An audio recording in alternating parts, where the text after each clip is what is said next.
సైన్యం విషయంలో అన్ని విషయాలు బయటపెట్టరు, రహస్యాలుగానే ఉంచుతారు.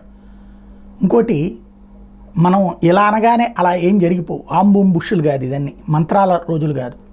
ఇజ్రాయెల్ మీద ఓ పెద్ద ప్రశ్న ఏంటంటే, మొసాద్ ఫెయిల్ అయ్యిందా, ఆర్సెనల్ అంటే పెద్ద ఎత్తున ఆయుధాగారం ఎక్కడి నుంచి వచ్చింది లెబనాన్లో హిజ్బుల్లాకి, అది కనిపెట్టడంలో విఫలమైంది అన్నటువంటిది. కనిపెట్టడంలో ఎక్కడా విఫలం కాల. మొసాద్ ఎప్పటి నుంచో చెప్తోంది, ఇజ్రాయెల్లో ఉన్నటువంటి ప్రతి ఒక్కరికి తెలుసు. పాలస్తీనా నుంచి అండర్ గ్రౌండ్ రూటు ఈజిప్ట్కి ఉంది, లెబనాన్కి ఉంది, ఆ పక్కన ఉన్నటువంటి యెమెన్కి ఉంది. ఆయుధ సామాగ్రి అండర్ గ్రౌండ్ నుంచి సప్లై అవుతున్నాయి బయటికి కనిపించకుండా. అది సాక్ష్యాలతో సహా నిరూపించింది కదా ఇజ్రాయెల్ డిఫెన్స్ ఫోర్సు. అలాగే ఇరాన్ నుంచి పాలస్తీనా ద్వారా త్రూ పాలస్తీనా ఇవన్నీ సప్లై అవుతున్నాయి అన్నది కూడా ఇంతకుముందే చెప్పింది కదా. అదే కదా ఇప్పుడు ప్రస్ఫుటమవుతోంది.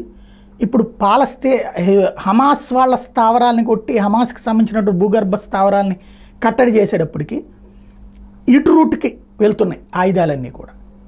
అది ప్రస్తుతం జరుగుతున్నటువంటిది, ఇరాన్కి సంబంధించి జరుగుతున్నటువంటి అతిపెద్దదైనటువంటి చర్య.